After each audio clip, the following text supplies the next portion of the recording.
Hello, Sliders fans, and welcome back to Fandom Entanglement.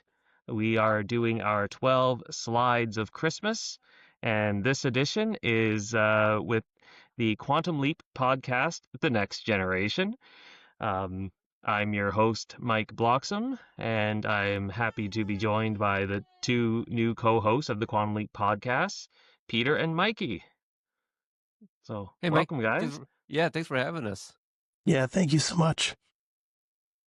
So, And I do have to speak for Mikey here. For those that are tuning in at home, Mikey has lost his voice and wanted to be, committed and come on still. And I'm going to do some heavy lifting, but he does not normally sound like this. I'm so sorry. Yeah. So this is not what you will hear on the Quantum Leap podcast. No. So what brought you guys to the Quantum Leap podcast? And Yeah. I guess how long have you been with the podcast? So I actually started off as a listener of the Quantum Leap podcast when Albie and Heather first started several years ago, probably about 11, 12 years ago, maybe more at this Wow. point. And I've always been a fan of a Quantum Leap. I grew up on the show. Also, I grew up on the Back to the Future movies, and that's where Albie and I kind of found like our our commonality with the time travel stuff. And Mm. so we kind of remained friends through the years. We even host the Back to the Future, the animated series podcast. We haven't put out an episode in several years, but I think we've done at least 9, maybe if they're still available. And we do hope to get through them all at some point.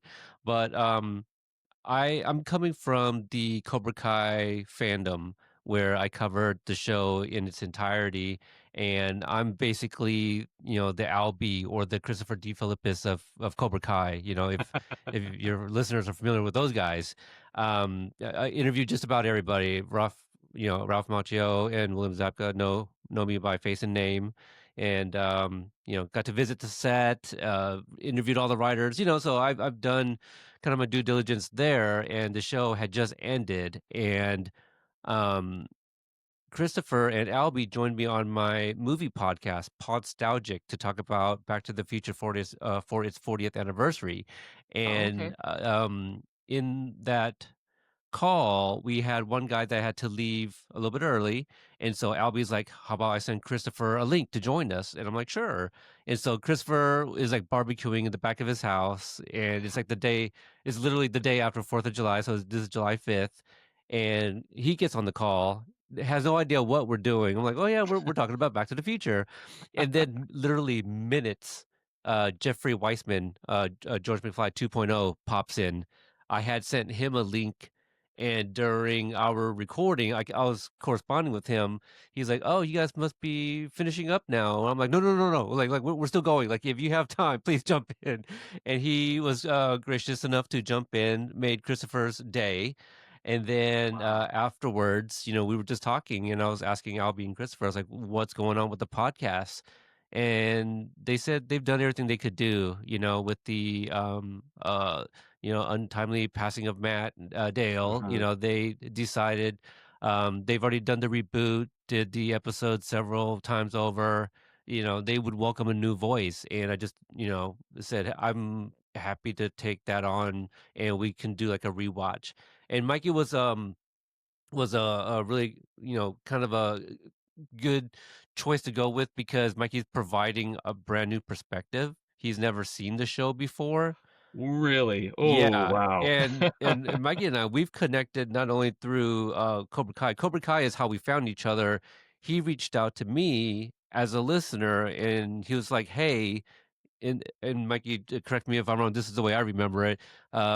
He got to an episode where I said what I did for a living, and so he reached out and was like, "That's what I do too," and just because of that, we kind of started bonding. But then we would eventually meet in LA, and we rented a DeLorean together, and we drove it to all these filming locations for Back to the Future and The Karate Kid.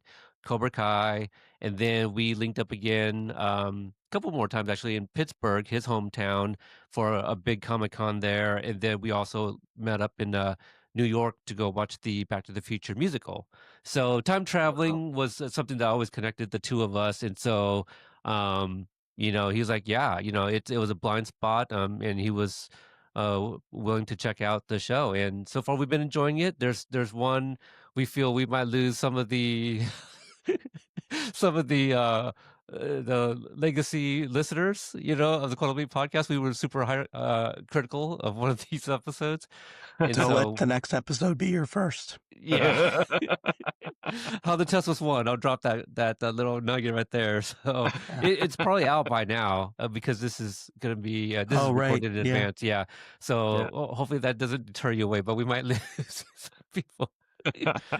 But it was written in a different time, right? It was like late Yes. 80s when it started. So yeah, we just it's difficult for someone like Mikey to come in brand new 2025 lens and be like, excuse me, what are we Sam's mansplaining in one sequence in this episode.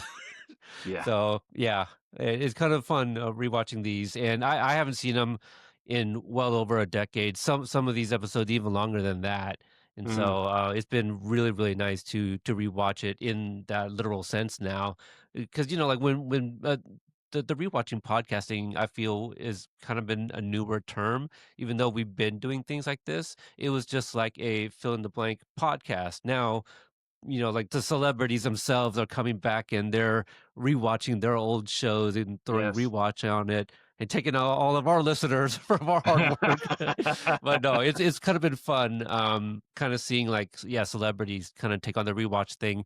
And so I thought, hey, I've been covering like a brand new show. Let me go back and do a show that I loved, and Quantum Leap just fit.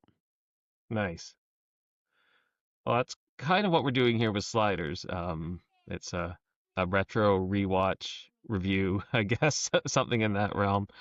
Um, Damon, I think, watched a lot of it when it first aired, and I saw a lot of seasons 1 and 2 when it first aired, but kind of lost track of it afterwards, and just kind of saw it in syndication. So, like, it's kind of a blend between the two of you in respect to Quantum Leap. I've seen some of it, remembered a lot of it, but some of it is going to be totally brand new to me as well. So, um, Well, that's awesome. yeah, Yeah, I don't think I remember much past like seasons 2 and 3. I yeah, I I don't remember an episode without the professor. So okay, Okay. so I never got that far where he was gone. As far as I remember, Wade was also still there, yeah, and Jerry O'Connell's Quinn, because I know there's at least a couple different versions of Quinn. He yeah, was also Yeah. still on the show, so right. I don't know if that gives you, is that like season 2, 3? I was End of probably still season hanging on. 3 is when we lose Arturo, and Wade is season 4. So, They Okay, they moved to Sci-Fi, right? So the Sci-Fi network, I think, after yeah, season season 4 and 3. 5 are on Sci-Fi. Yeah, Yeah, I didn't watch when it aired. I watched the first 3 seasons. I watched 4 and 5 later on when I think it first appeared on Netflix a few years ago. So I did watch the whole series then. So I've seen every episode. My oh wow, memory's not great, but okay. yeah. now, So now, yeah. Mike, do you know or recall if Sliders would follow Quantum Leap at some point during its run on one of the stations or channels? I feel like it did. No, there was no overlap. Quantum Leap Interesting. ended in 93 and Slider started in 95. Yeah. Really? So it must have been syndication then, because I Maybe. feel there was like an 8 o'clock slot was like Quantum Leap and 9 was Sliders. I might be, yeah, Well, it's Sliders was on Fox, and I think Yeah, Quantum Leap was NBC. yeah. hmm. I don't know that I might be making something up, but again, like It might have I been like on the Sci-Fi Network or something. You It's know what I it mean? possible could have So been, Sci-Fi did but run them like that, yeah. the other thing is like I've mentioned it almost on every episode that when Quantum Leap came out, I was 6 years old and I was watching it by myself. Yeah, So wow. the memory, it's like it's not what it used to be, obviously. And so it's funny how that works sometimes, where you're like, well, that's not the way I remember it. And that's the other thing too, kind of going into these episodes, like I remember liking this episode, not so much, or vice versa. Like, oh Yeah, yeah, I thought this one was just fine, and then upon a rewatch, no, this is actually like a great episode. So right. that's the fun in all of this. Yeah, absolutely. All right. Well, that's fantastic. Thanks for sharing that and for speaking on Mikey's behalf a bit. So, I'm so sorry again. that's okay. That's okay. We'll get through it. Thanks for being a trooper. Sure. So, would you like each to try your best sliders whisper? Sure. All right. Go ahead, Sorry. Mikey. Sliders. It's pretty good. It's Pretty pretty good. Thanks. Yeah. good. This is Peter. Sliders. That's Yeah. the best I could do. Yeah. Yeah. All right. Well, I you worked on that, Mike. How was that? Was that give me a weird item out of 10? that was pretty good. Yeah. I know, right? So, yeah, thanks for all that, guys. We'll get into the review now. So we are doing season 3, episode 12, Season's Greetings. The original air date for this was December 20th, 1996. So we're coming up on 29 years ago. Uh, speaking of retro. Um, so from the DVDs, the description is on a world where people are enticed by consumerism and giant malls in the sky, the Sliders get jobs as mall employees in order to find the mother of an abandoned child. Arturo is a reluctant Santa. Rembrandt and Wade are his elves, while Quinn gets an administrative job. Meanwhile, Wade faces some strong emotions when she meets her sister and father. We have our regular cast of Jerry O'Connell as Quinn, Sabrina Lloyd as Wade, Clavant Derricks as Rembrandt, and John Rhys Davies as Arturo. And this episode guest stars, we have Chase Masterson as Kelly Wells, and anyone who's ever been a Trek fan should know that Chase Masterson was Lita in seasons 3 through 7 of Deep Space Nine. We have Neil Roberts as Ted Burnson, who we try to put sci-fi connections in wherever we can.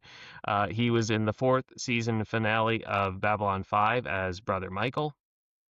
Alan Williams as Don Wells.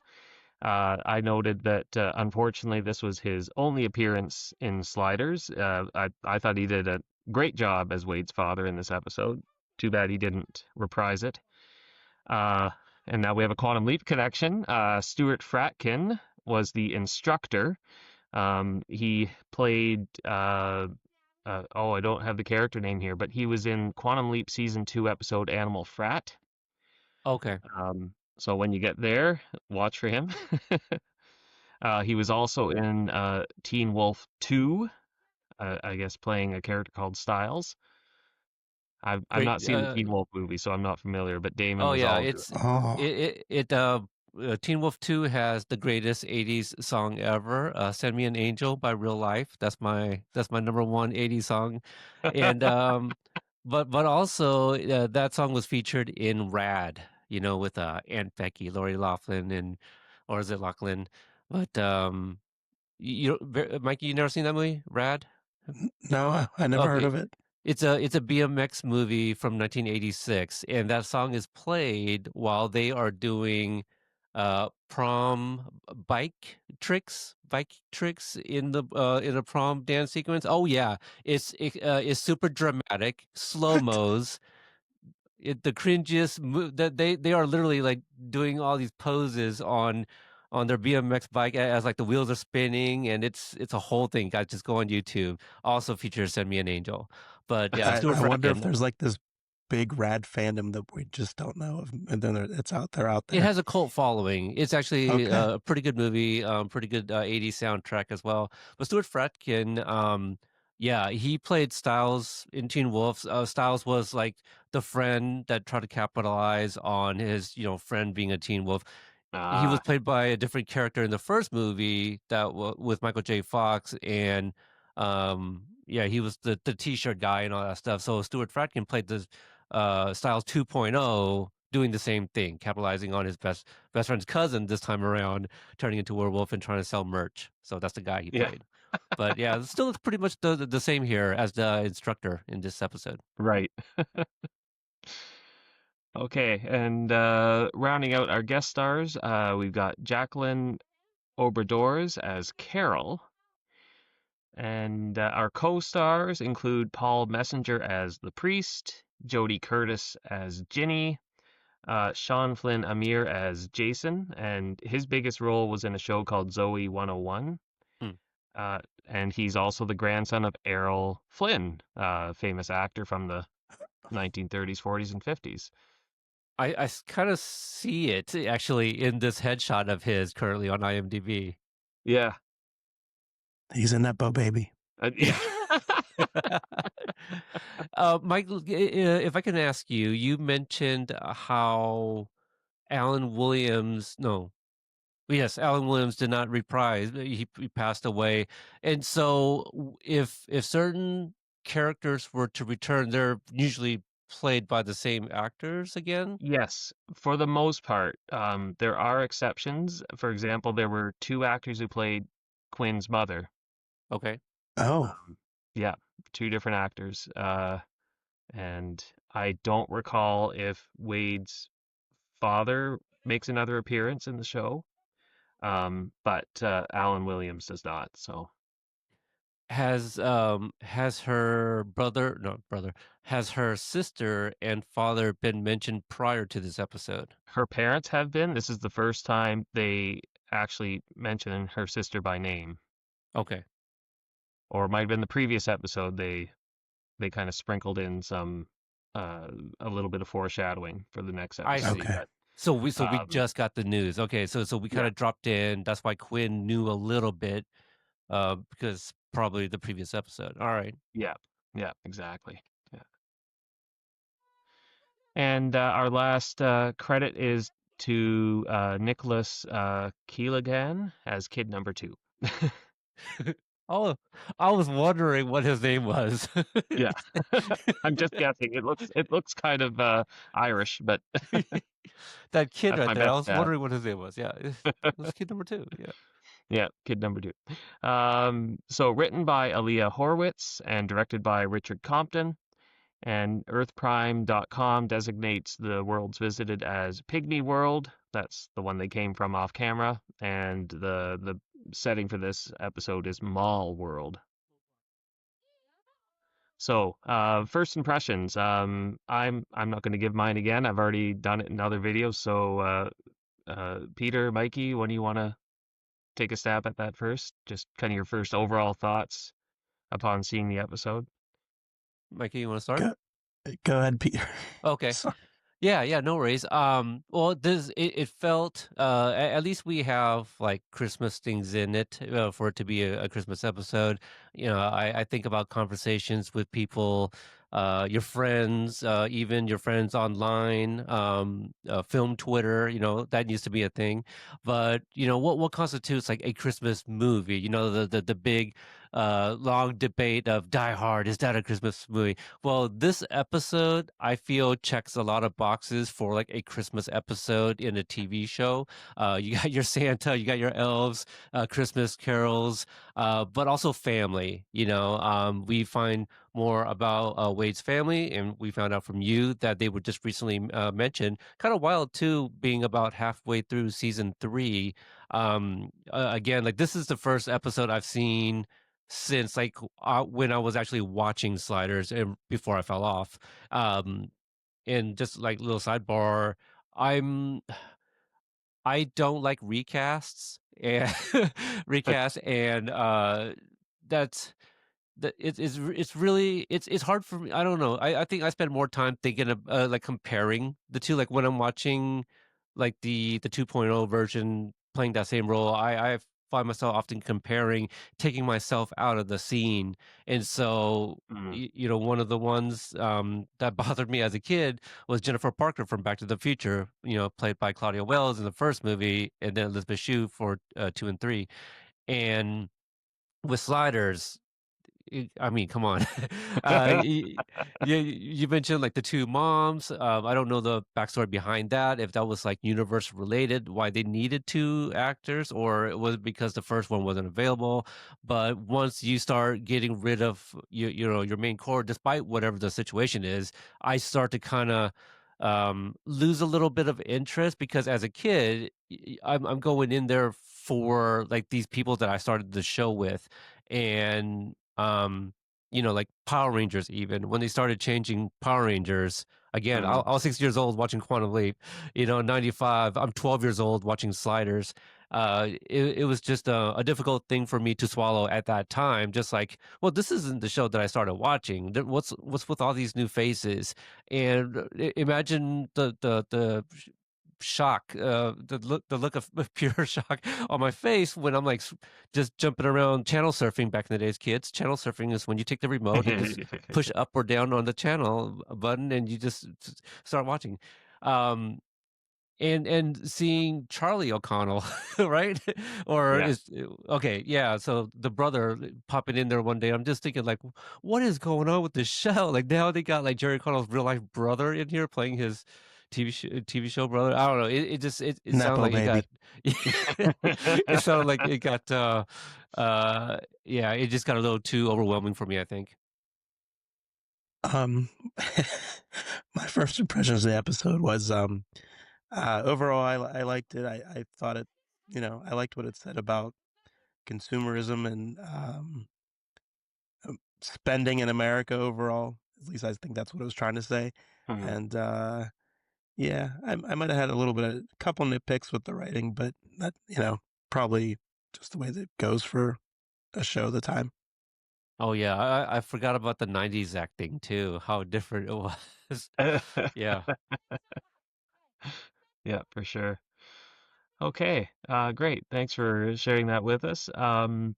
So we tried to figure out what the alternate history was. We're not quite sure what the divergence is. It just seems like sometime within the last 20 or so years, this mall in the sky has been somehow constructed and become just the epitome of overconsumerism, and that's where the sliders find themselves. That's one nitpick I think we had about this episode was where's the historical difference? What makes this universe different from all the other Earths they've been to? And that was something that fell apart sort of starting in season 3. They would just land in this new place and there'd be no hints about how things had changed in the world. In seasons 1 and 2, they were pretty good about um, saying, "Oh, well, in the 1800s this happened, and that's why now, you know, Britain still rules the U.S." for example. Um, Yeah. but there wasn't very much of that in this one. So Uh, yeah, Can I ask why was the mall in the clouds? What did I miss something on that? Why what was the significance of that? I don't. Okay. just so they could call it Sky High Plaza, I think. Okay. I was just wondering. Maybe it's just we're high and mighty up in this mall up here, and we're looking down on you land dwellers. I don't know. I just was very in, confused by that choice. yeah, it wasn't really highly elaborated. Okay, I'm just making sure. You didn't miss anything. Was there Okay. like any change in showrunner around between seasons 2 and 3?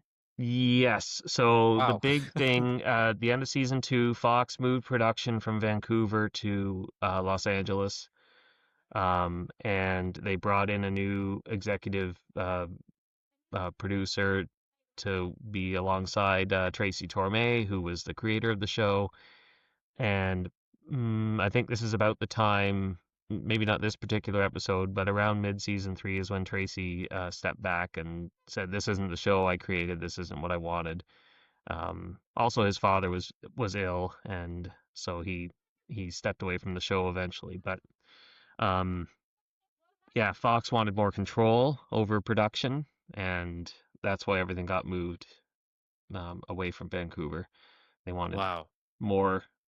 Yeah, That's it, yeah. it was just a guess based off of like some of the things you were saying. I mean, I've been podcasting over 12 years now. 13? I've lost count, but you start to kind of like you start seeing patterns. When you're Mm, covering television shows, when showrunners change and when things change. You mentioned how like by season 3, they're not really giving us like the historical facts and how things shifted and alternated in their universe to make them, alternate universes. Now it's like season 3. Okay, what kind of weird worlds can they show up in? They're not precisely. even, yeah, kind of disregarding the history is what it sounds like. Yeah. Um, yeah, Yeah, a that's lot of the time, unfortunate. well, this is partly why John Rhys Davies wanted off the show was he would hear the writers' room and they would just be ripping off whatever the most popular latest movies were. Mm. Like we had an episode of Sliders that was sort of a rip off of Twister. Um, Okay. there was a Mad Max. I Shows there's did prob- that. Quantum Leap, was guilty of doing Yeah, some of that. yeah, I think a lot of shows did that, but yeah, but I don't know. I just think the sliders you could go way out off the because it could be anything because you're sliding to whole different worlds. yeah. You could have went very wonky or whatever you wanted. But I still need an explanation about the Sky High Mall there, Mikey. Yeah, I don't. Why is it in the clouds? Yeah. All right. So, like I said, I've done this a couple times already, so we don't need to necessarily hit all the same notes that Dane and I have hit before, but I'll just kind of maybe just drop where we are in the plot, and you can mention anything you remembered or anything you wanted to comment on. So of course, when they first land, they Quinn says they've lost track of time because they didn't realize it was nearly Christmas. And this is something I've said every time because I'd never really thought before about how would they keep track of the calendar? How would they always know what the date is? Because there must be some worlds they land on where they might not have that. I don't want to call it technology, but you know what I mean. They might not have Yeah. access to whatever the calendar is. That's Um, possible. Yeah. but uh, but it was just yeah, just an interesting bit of flavor for the series for them to mention that. Yeah, I thought it was kind of funny because immediately I was already nitpicking because it seemed like Rembrandt and Quinn went straight into like victim shaming like Wade for for their struggles in the previous slide. I was about to call it a leap, the previous leap, but the previous Yeah. the previous slide. Slide. Yeah, well, just basically for what smiling at somebody or giving Yeah, somebody a look or something. I thought it yeah, was I thought it was kind of funny because it was just so like over the top, just yeah. like Quinn. Geez, if you didn't, yeah, that whole thing. I was just like, oh wow, we're just kind of victim blaming here, and yeah, I thought it was a little funny. Yeah, she said something like, "How was I supposed to know that smiling meant I wanted to have his baby?" Yeah. Yeah. I forgot how sometimes like some of these episodes call for them to be action heroes, and so they're Yeah. just coming out of one. So yeah, it's just whenever it's convenient. Because I also kind of forgotten if Wade had any like particular set of skills, from season 1 that made her like somebody, that is going to be very useful. Your ragtag team of somebody with special skills, but no, they're Yeah. all you kind of for at least for me, I know that maybe there was some sort of interest romantically between the two. They didn't date in season 1, did they? So there was one episode in season 1 where they almost um were quite romantic, and then there were a couple episodes after that where it was sort of referenced, but by season 2, I think Fox said they didn't want a relationship between because they wanted Quinn to be free to smooch whatever girl he ran into on the new worlds, right? I, Fox I, or If she's an Jerry? action hero, The that's Fox or that's kind Jerry of where want they were that? going. he, he's an. Are we allowed to swear on this? No. He, what he gets around. Let's say that. Yeah. But when they first, by the way, so when they first land and they're in that church and Arturo gets handed that baby, I didn't, I didn't watch this episode in a while. I thought the whole episode was them just walking around with this baby and we like, oh no, we have to watch the baby. I thought that was gonna be the adventure. I didn't really know what was gonna happen. but I have to say Quinn was kind of useless this entire episode. I felt like, and it was. I just found it odd. Like, oh, that's Wade's sister. Hey, let me go ahead and hit on her for whatever reason. And I'm like, but what is happening here? Why? Like, I don't know. It just felt odd to me.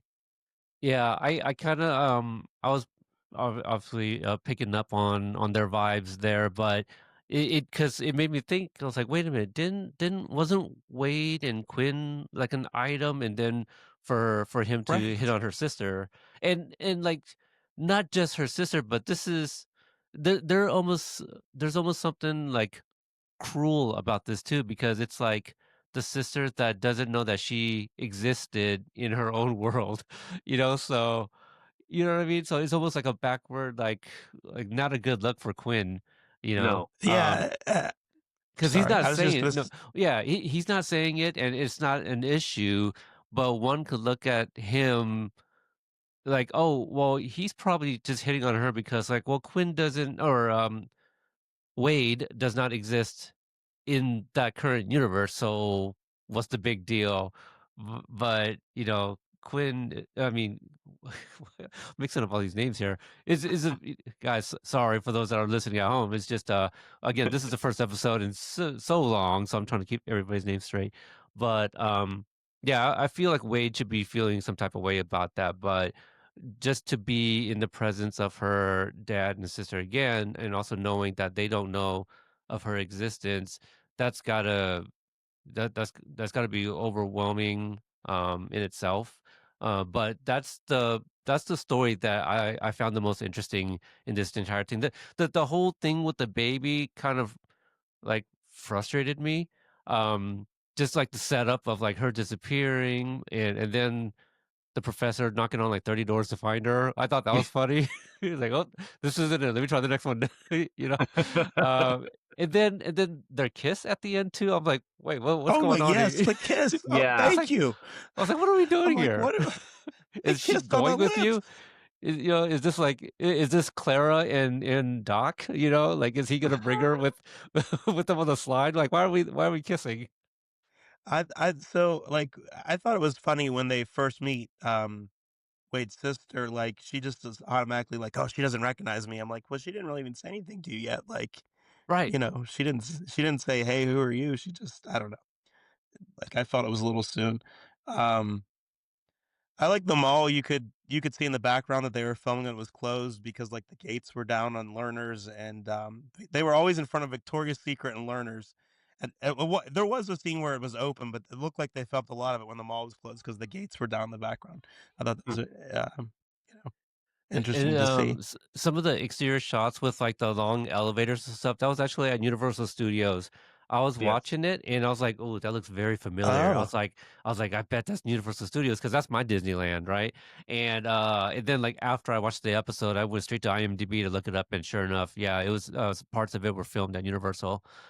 It's like the escalators that you take all the way down to where you can go on the tour of Universal, see like, Hill Valley yeah, and all that stuff. Yeah. So I don't know how the one in Florida, if it has anything like that, but that's the California one I for don't think sure. so.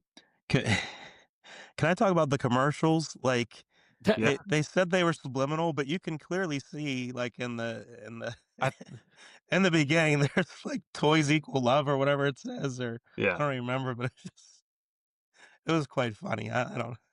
I like the setup too, though. It's directed pretty well. Where when you see Rembrandt like watching that commercial, like he's glued and he's like taking notes. Then, like on the second watch, I was just like, "Oh, there it is, right there. They're already kind of showing us," and so you're a little bit rewarded if you were paying attention the first time around. Right. But like later on, when they talk about that, I go, "Oh, that explains why he kept on buying like all those gifts." Because it was just one of those things that I was like watching on my phone as the day was going on, so, like, any chance I get, I just watch a few minutes at a time, and then the second time, I try to put it on the TV, and that's when I picked up a little bit more.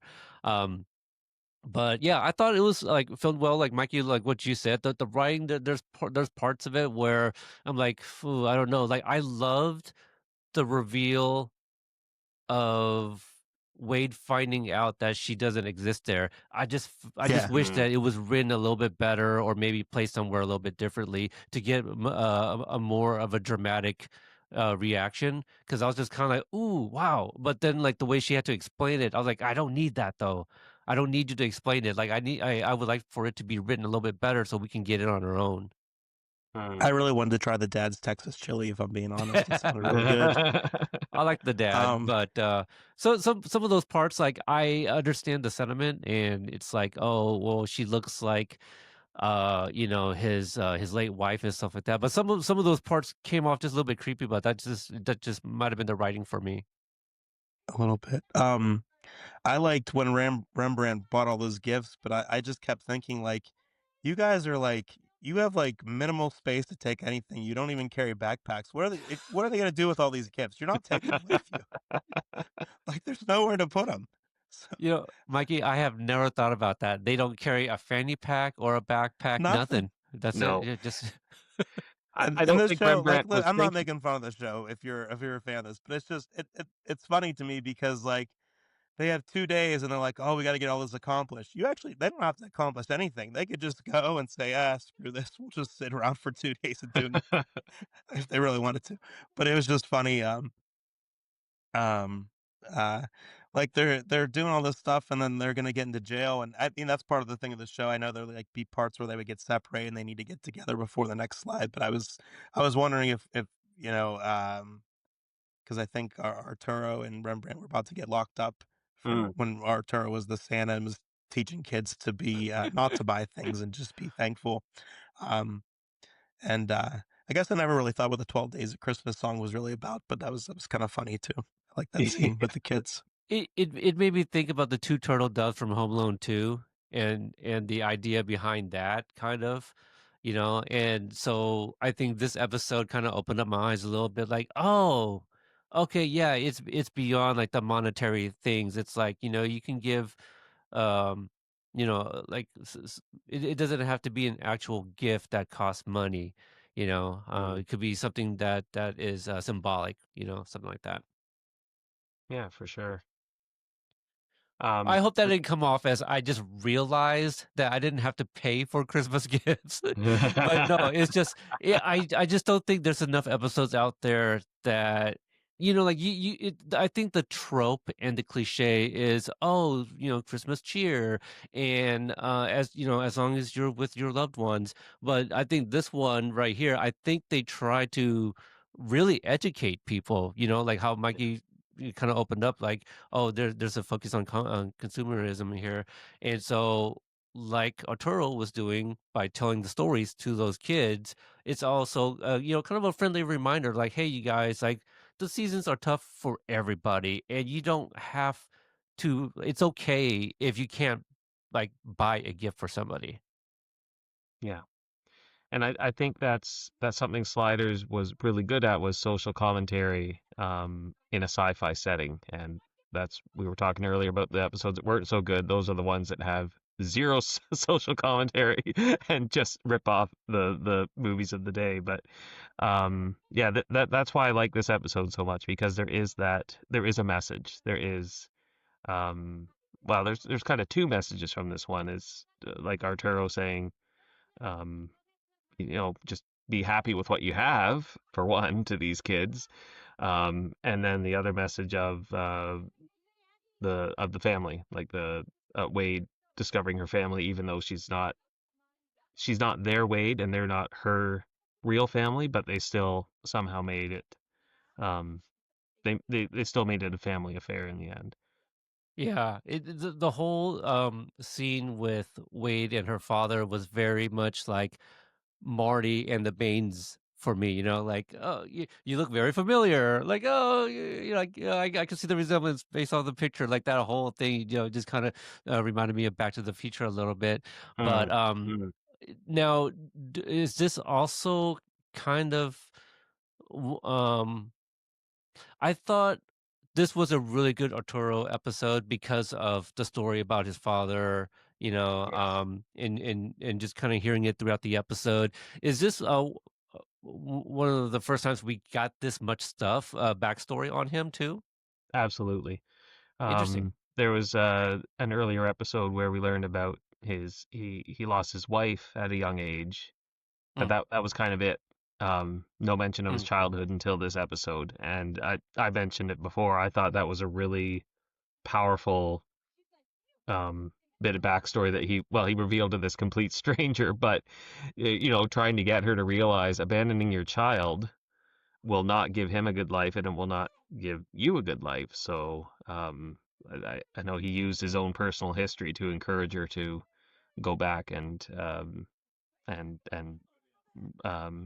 I guess not rescue, but go get her son back from the church. yeah. Yeah, there was definitely some a lot of things to like, and maybe 42, 43 minutes isn't enough to flesh all Mm. these out, or you cut one of those. But they're kind of doing almost like a sitcom thing where they have like three plots going on at once. It's like I don't think you need all three. Yeah. Um, yeah, well, I guess, I guess, yeah. Quinn kind of has his own thing going. Rembrandt's got the shopping, but the focuses are Wade and the professor, and Hmm. I like both of those stories for sure. Let me ask the both of you guys this here: if you were Wade, would you have told your father about who you are? Um, uh, yeah, I think watching it, I think I even like wrote down, I think she should have just told him because, I mean, at this point, and then honestly, and even at the end, he sees them go through a portal. Doesn't it mean even question why is there a portal opening up in front of us? But Yeah. but She told her sister to explain it to him after the slide. So she Yeah. at some point, if we're filling the gaps here, she told her sister exactly, who she is and where she came from and all that. I think she should. I think she. I don't want to say should had, but I think it would have been nice as a dad, yeah, right? I would have loved that. That would have been some closure for me, and he would have heard it either way, but to hear from her Yeah. instead and to have him say his goodbye, you know, like how that I think that would have been much better in my opinion. So I was all like, oh, come on, he should hear from you. That's just where I was coming from when I saw that, and I understand her. I completely believe. Um, I think what she also said was very valid. Like he's already lost like me and mom. Why put him through this? So I get it from her point of view, but as the dad, like I'm thinking like I would like to know so I can get my closure rather than be like, damn it, she didn't let me say bye. Yeah. Right. Why couldn't I have come? What? Like I yeah. you know what I mean? Like, I don't remember the logistics. Could he say like, "I would like to join you. I missed out on having like another daughter. Can I come? I could be an asset. I'm ready to leave this world." I think Mm. many of us had, if the chance right now, if we were given like a chance to slide into another world, I think most of them would want to do it. So I think, yeah. Wasn't there something with like the remote, the dial or whatever? Like it could only It can only take 4 people, right? yeah. No. Oh, okay. Oh There have my, been oh no. episodes where they brought in other people, they brought dogs, they brought an entire van with other people in it, and then by the next episode they're disappeared, never mentioned again. But They're just leaving random people in different yeah, worlds. yeah, Yeah. they take people from one world, leave them on another, and then carry on. Uh, Okay. I was but just telling Damon the other day how it used to frustrate me how we would see a tease, but then like the next episode they just like dismiss it completely. yeah, Like one where they showed up and there was like a tidal wave, and you're like, oh, yes, well that episode's gonna be interesting, and then like the next episode opens up that they're just leaving that world. I'm yes, like, oh, so I guess we're not gonna see that world now. yeah. So And yeah, I think at least that's with the only time we see a connection between two episodes oh, from the closing and then the opening of the next one. that's it. Just the Tracy one. Torme tried to do continuity, but Fox was not interested. What? Oh, They boy. should have. That would have been great. I don't know. Exactly. That's silly. Yeah. Can you imagine how upset people would be to see Sam leap into something? You're like, ooh, that looks like it's gonna be a good episode. And it's like, and he's just now leaping from that one. You're like, wait, wait. Yes. Yeah, that would have been so annoying. That'd be horrible. Yeah. You never get anything straight. Getting back to the dialogue earlier, so when they're in the office and they're trying to get evidence off the computer, and then they get caught by sorry, it was Wade's sisters and Kelly, Kelly. right? Yeah, Yeah. Kelly catches them, and so Quinn tells Wade, just tell her, and she just starts off with, "Well, in my world, this happened," and her next question should have been, "Wait, you're from a different world," but instead, it kept going, and I'm like, "No, but okay, sure." You lost me at in my world. Yeah. But I love that scene for what it's worth, right? On face value, Yes. I love that scene, but I couldn't help but laugh, like, because I'm thinking in my mind, I've seen enough episodes that it seems to be the same place, but it always looks differently. You're telling me that some things still happen exactly the way it has on like Yeah. other worlds, you know? But she did. There's like the one thing where I think what her sister told her a lie, but she knew the truth of like the boyfriend like kissing the boy or whatever. And Yeah. so I kind of Yeah. liked that it's like, oh wow, well, I never told anybody, and that's that's how she believes. Like, oh, okay, well, I guess you're not lying because you know that, and I never told anybody. But like Mhm. when you're spouting off like these specific events and they played out exactly the same way, I'm like, really? Like some things exactly, and some things not at all. And so Yeah. it's just that I don't know. I noted that Oh, too because would he really have been hiding the presents in the same exact spot right. if he was a single dad with one child Yeah. as Is he opposed to being a family of Right. four? It seemed, yeah, that one bothered me. Yeah. But And you could also explain that away like, well, it was probably in an apartment, but dad has an MO. Hide gifts in the closet. Like, I yeah. guess. So dad's still gonna be dad. But yeah, I guess that was like one of my things. I know it's super nitpicky, but it's Yeah. like these are alternate worlds, but some things without even knowing for sure, they can say like, "Well, this happened in my world, and so it must have happened here up until we arrived." I guess. I don't know. And this is just funny just because this is 2025, but I did like later when they confront Ted and they hold this floppy disk. We have this floppy disk of evidence. Everything is in Oh no, here. 12 kilobytes of or whatever's on there. I'm almost certain you can't even fit in the installer for Oregon Trail on that floppy disk. Like I'm certain that's how old that is. But it's fun to see like really old tech for sure. Yeah. It was just, and even the computer that Wade was, because Wade's like a hacker, right? I Yes. believe like that she like okay, yeah, and I remembered like that was one of her kind of sort of skills or whatever Mhm. I guess you would say, but yeah, so it was just funny watching her work on that computer. I feel like there was something else I was gonna add to the computer thing. No, I just like seeing some of the old tech. I do think that this episode may have inspired like the early ideas of like an Apple Watch. Like find my watch or find my AirPods. They got the GPS on the Oh, watch here, so it's a yeah. little forward thinking here in that They can't sense. leave their zone because of that monitor Yeah, yeah. bracelet. Yeah. So I thought that was interesting. And then after they confronted Ted starts running. He like trips, and then Quinn jumps on him, and then just for some reason punches him. And I'm like, I don't think you needed to do that.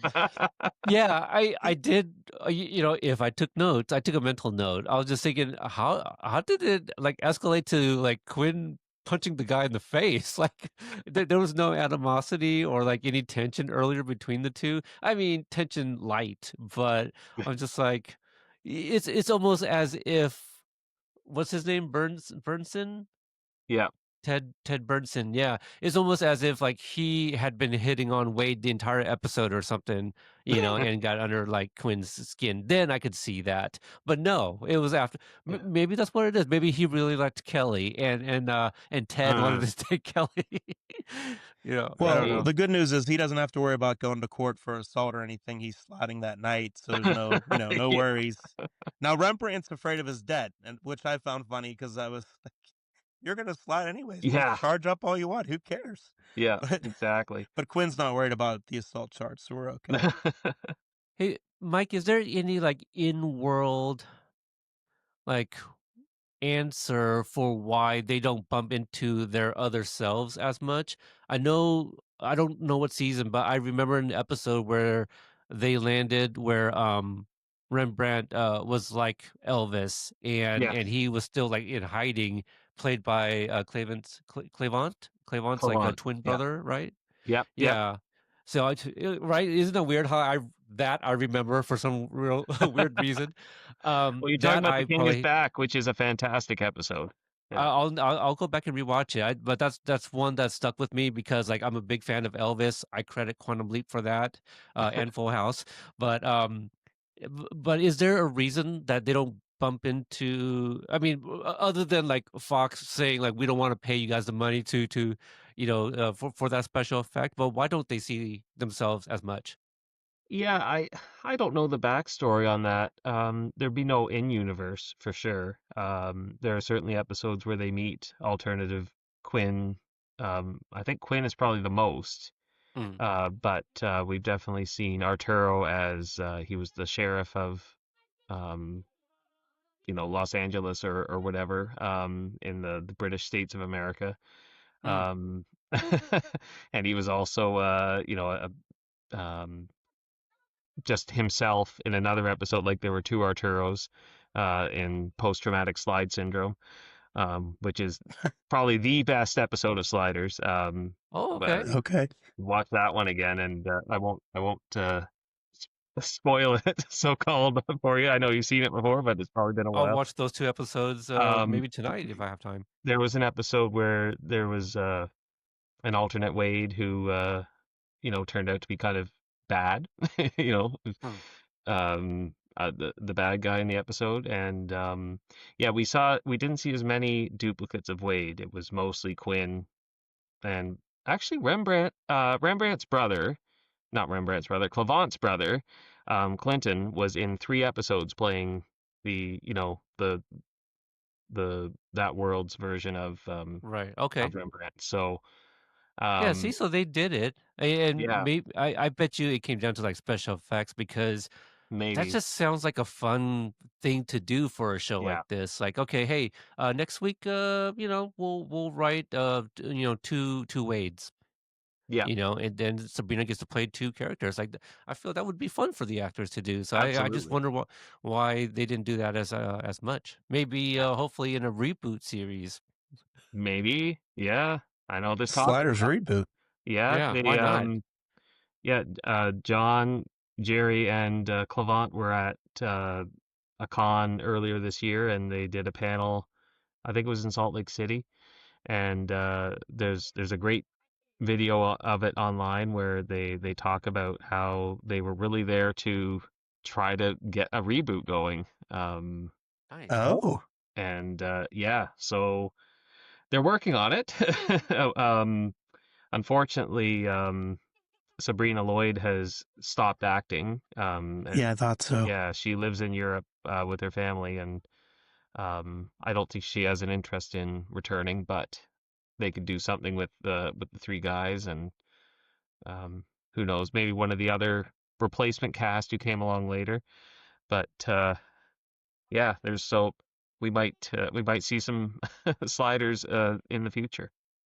Who knows? I just want, for those that are watching at home, I kind of wanted to show this off a little bit here. I got to see Jared Connell a little bit a couple years ago.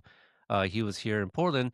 Unfortunately, it was actually here during the SAG-AFTRA and the WGA strike Oh, that year. And so because of union rules, they are unable to promote past or present work or even future work.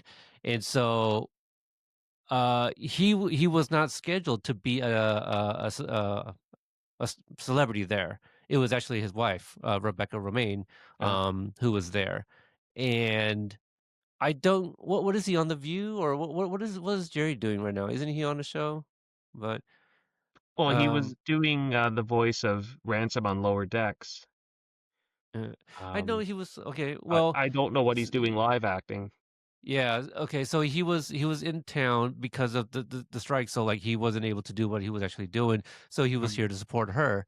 And so imagine me just walking around. I'm like, wait, is that Jerry O'Connell? What? Wait, what? Like, I didn't expect to see him because he wasn't listed. But I made the connection there. Obviously, his wife is here, and so he saw me and greeted me. Hey, how's it going? I'm just like, oh my god, hey, you were Jerry O'Connell on Sliders. You were on uh Stand By Me, Mhm. and he's just like, yep, yep, yep.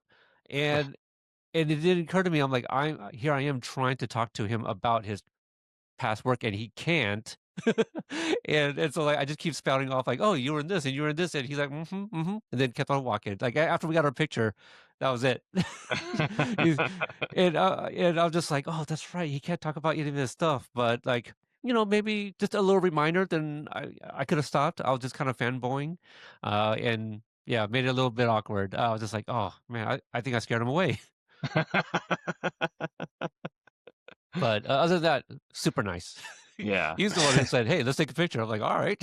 Oh, nice. Yeah. Yeah, Yeah, John's actually going to be here at a con in Pittsburgh, actually in like a couple weeks. I don't know that I'm going, but I think he's coming to if Portland I do, too in January. okay, if he does, I'll say, hey, what's up with that Sliders reboot? Yeah, because the Hobbits are going to be here too, so he will also. We Oh, got Mm. Elijah gotcha. Wood, Sean Astin, and I forgot which one of the other ones, but one of the other ones. This con that's coming up is more of a Nightmare on Elm Street one. They have like Yeah, a lot of actresses from the different movies there. So I don't know. He's not there because of that, but that's mainly the theme of it. mm. Sorry again about my voice. Okay. Let me see. I'm trying to think if there's anything else. I liked the stuff with Arturo. I just didn't really care for the Carol subplot. Yeah. I don't I think maybe if they gave her more things to do, rather than like being taught a lesson. So it's like a person that we're only gonna see this episode. And so I didn't really care. They didn't really give me anything to care about her. I cared more for that baby. Where did that baby go? you Yeah. know, um, you know, I but honestly, I did kind of see her point. Like, if she's in all this debt and she's never gonna be able to buy the baby for anything, then I mean, I don't know if I necessarily leave it just in a church with some stranger, but maybe that one right she could have there. gave it up for an adoption a better way. But Yeah. I don't know. But no, but I ultimately I think she's the baby. Sorry, she it, the baby could stay with her. That's the best option. But I could kind of see her point of view. So in a way. Yeah. I don't know. It was a tough thing for this world to go with that. Like that's almost there's a little that you can do with that plot. Um, Yeah. I don't know. I don't know how you. It, Uh, were yeah, they trying to it's a good say one. something about slavery too in this episode? Is that what's kind I of think going so. on? Yeah. It was kind of Yeah. implied Okay. that everyone was indebted so badly that they could never get out of it, and they were Yeah. essentially retail slaves. Yeah. Yeah. I know the Yeah. feeling. Yeah. I don't think I have anything else. We might have touched on most of those. Yeah. Um, why was there a countdown now? Just because they hacked and then they got caught? What I was think so Yeah. because That countdown was on the the computer? the password was wrong 3 times or something like that. So so Oh, security was gonna come get them. Yeah. yeah, at 60 seconds to put in the right password or alarms would go off, I guess, and security would be on them. I suppose they're with Kelly. I feel like she could have just waved them off. Hey, mistake. You know what I mean? Like it's Yeah, fine. yeah. But yeah, the episode was fine. There was just some writing choices where I don't know how it works with their writing room. Is it like, um, you know, I know it's just like one writer writing the whole teleplay, but did she come up with these beats herself, or was there like a writer's room with several writers that are pitching different things? And and then she decides what goes all in there. So hard to say, but there's some things that I could have done without, and maybe focus more on the wells. Like I would have liked a little bit more Yeah. of that. Yeah. Um, my a couple of things I wanted to say. That beard really looked like it was annoying John Rhys Davies. He was like struggling with it, and then at one point they had a close up, and one of the hairs was all out of the thing. It looked like it was in his mouth, and I'm like, this poor guy. That could have been And then intentional too, because Yeah. it's not what he wants to do. and then whenever he gets confronted from that Ted, um, he says, if you throw us out, we'll come back again, right, children? And the children gave the most half-hearted, yeah. And I'm like, you could Okay. have done another take and said, come Yeah. on, kids, yell louder. Like, Yeah. it was like the saddest. It was just something. Like, this is the saddest yeah I've ever heard in my life from kids. I may have an answer for that. I because they are minors, it was maybe being filmed at night, so there's probably like certain hours that They're they can pressed for work, time. and they're just like, you know what, that works for us. These kids are tired. Yeah, I'm, I yeah, I did pick up on that too. I was like, that was a bit of a half-assed, like, yeah, like you guys aren't committed to that there. I was actually just talking to that today about my kids because they were looking up Stranger Things, and there's the younger sister on there was played by twins, and they're like, why was there twins? And I was trying to explain to them, and then got into the Olsen twins and everything, and Yeah. so yeah. All right. But that's all I have. Anything I don't have else anything else. from either? No, that's No. it. No? All right. Good. Any goofs that you noticed? Oh I can't say that I did, but I read about a couple on IMDb, but that's it. Yeah. It was just like seeing like their markers taped on the Yeah. ground. That was Yeah. yeah. Yeah. I Very didn't see minor them in goofs. Yeah. yeah. So that's funny. So like the editor didn't decide to go with like a different angle or something. They just went with that shot. Because I don't know if cropping was a thing back then. Yeah. I don't know. Yeah. I imagine it might have been, but I think just nobody noticed it. Yeah. Right. Could have been worse. Oh, Could have been a boom mic. yeah. Exactly. Memorable lines. You um mentioned when I Quinn punched Ted in the face. I liked Arturo's line of "It's better to give than receive." yes. He had some good lines. I didn't write any of them down. But I mean, it's also like his stories, the his stories with his dad, like all of that in itself are some quotable stuff. I just didn't write any of that down, but I was just like, this is why he's the professor, and he's so eloquent and so articulate, and like, yeah, I can see why the kids, would kind of like, yeah, have him come back and tell more stories. But Mhm. I did very much like this episode for him. I liked all of Rembrandt's songs that he was singing. That was Oh yeah. Yes. yeah. Yeah. My daughter, she was in the room while I was watching that sequence, and she was like, "Daddy, where do I know this song from?" I'm like, "I don't know. Don't they sing it at the end of Elf?" Which also, by the way, Holy Night, right? Like that's what they're, or Silent Oh, Night, Silent Night. at the Yeah, end. yeah. Yeah. Yeah, Right. yeah. And Wade was kind of giving me like Jovi vibes, also from Elf. Just you see her like kind of in a mall dressed as an elf, Yeah. and also like Zoe Deschanel. I know she's blonde in Elf, but like for some weird reason I could still see her as like a brunette in that film still. But it's kind of what it reminded me of. All right. Awesome. So final thoughts, and we'll do our ratings out of 10. You can include silly objects if you like. Okay, I'll go first. I think watching this episode, and speaking with you, Mike, and asking you some questions about the show, it at least inspired me to go back and watch the 2 episodes that we talked about tonight. You said the King is Nice. back. Is that Yeah, the the king is okay? back. So the King is back, and then the post-traumatic slide syndrome. You got it. Okay, so those 2 episodes I will definitely watch. At least one tonight because Sliders and Quantum Leap were the 2 shows I'm like, I want to go back and rewatch. Not Mm, necessarily start a podcast. This is before I decided to reach out to Albie and Christopher about the Quantum Leap podcast. But I've always wanted to go back and kind of, finish off Sliders since I at least started it. But it would have been nice to kind of go back and start from the very beginning as well. I don't know if I'll be able to do that now that we're kind of rewatching Quantum Leap, because watching that, taking the notes, as you know, yeah. that in itself is already time consuming on top of the other things that I do. But this episode was fun enough that it has inspired me to, what, if I have some time, like 45 minutes, maybe I'll throw on a random episode based off of like the, episode description or something like that. Definitely wanting to kind of get back in that world a little bit. This episode was fun, gave me the Christmas feels, love Rembrandt's singing of the Christmas carols. I'll give this like a you said out of 10, right? Let's Yeah. go with like let's go with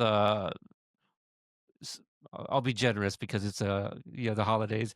7 elf ears. Yeah. 7 elf ears. There you go. All right. Awesome. Something Mike. wrong, Mikey? Yeah, Mikey. Ears? You're like elf ears? I was just picturing Wade with the elf ears. That's it. It kind of Okay. did something for me there. Yeah. Sorry, ears. Yeah, I thought overall, I thought it was a pretty decent Christmas episode. You know, from what I remember of Sliders, it was pretty, on brand with it, and yeah, I liked the Wade storyline most of all. Um, and yeah, I'll give it a 6 bad John Reese Davies Santa beards out of 10.